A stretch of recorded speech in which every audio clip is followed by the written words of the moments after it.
Okay, good morning, guys, and welcome back to the channel. Today is 17th February 2021, Wednesday. We are going ahead with our current affairs of the day.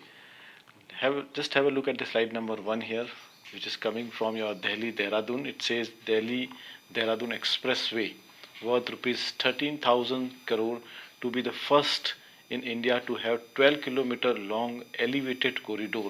Okay, so why this highway is different from the others? Because it is going to have India's first 12-kilometer long elevated corridors. Okay, and what is the purpose of making that? To protect the wildlife. So Transport Minister Nitin Gadikar, okay, approved a new Delhi Dehradun Expressway worth rupees 13,000 crores.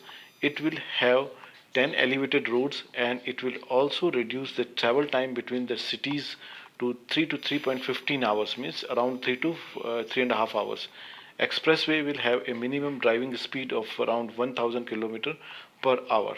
Budget allocation for the highway in 2021 is 1.18 lakh crore.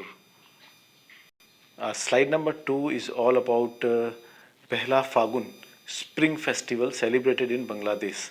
So Pehla Fagun, also known as the first day of spring of Bengali month, Fagun, is celebrated in Bangladesh. It was started in 1991 by students of Dhaka University, Faculty of Fine Arts. The first of Fagun usually falls on 13th February of the Gregorian calendar. Bangladesh capital is Dhaka and currency is Bangladeshi Taka. Old Kanchot festival celebrated across Jammu and Kashmir Chenab Valley.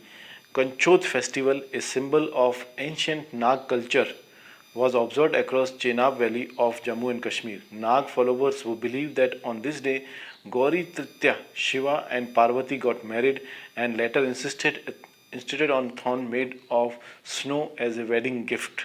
Snow during the festival is considered a good omen. Okay, next is IETO, that is your Indian Economic Trade Organization. Okay, Karnataka government signs memorandum of understanding with your SDGs, that is your Sustainable Development Goals. So it says, and memorandum of understanding was signed between the Indian Economic Trade Organization IETO and Government of Karnataka for working closely to implement sustainable development goals in the state in which effective manner and expanding the scope of sustainable future. Okay. Headquarters of IETO is located in Bengaluru and President is Dr. Ashif Iqbal. Next, it says UP government start training program for experience of various competitive exams under Buddhi Yojana. Okay. It says Uttar Pradesh government started a training program for experience of various competitive examination under your Abhudya Yojana.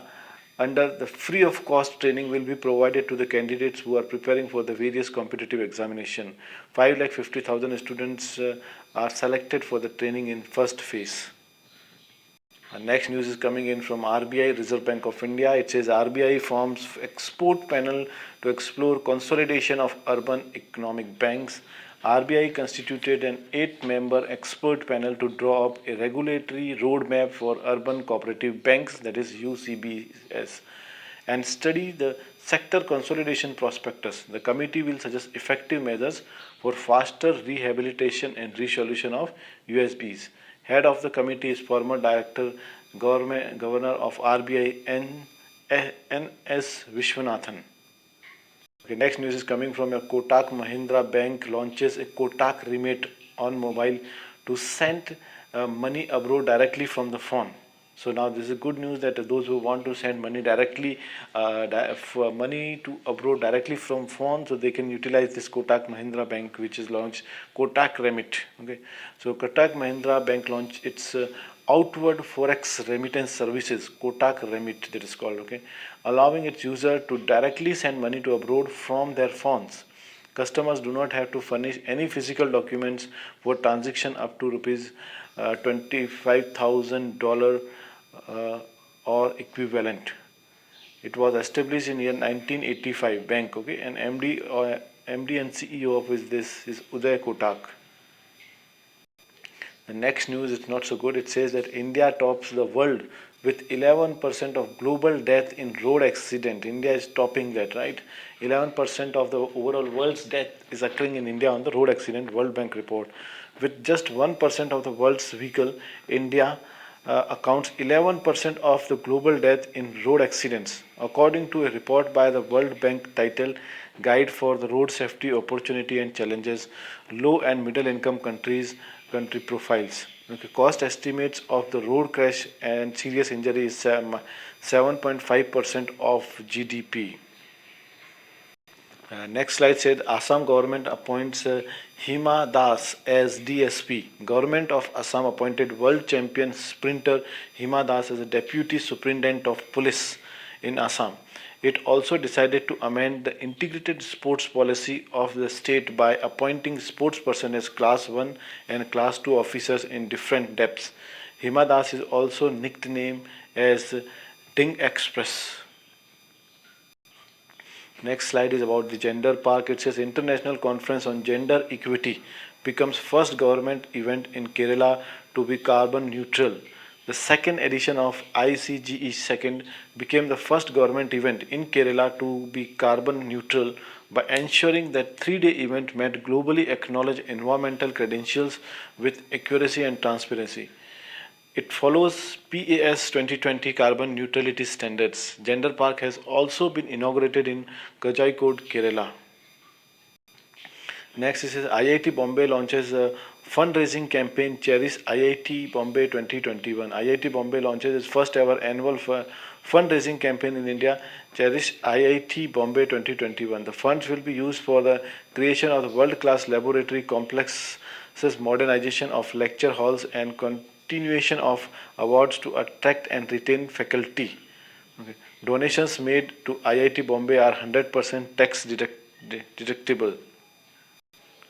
Next news says that Union Textile Minister Smriti Irani rolls out commercial jute seed distribution scheme.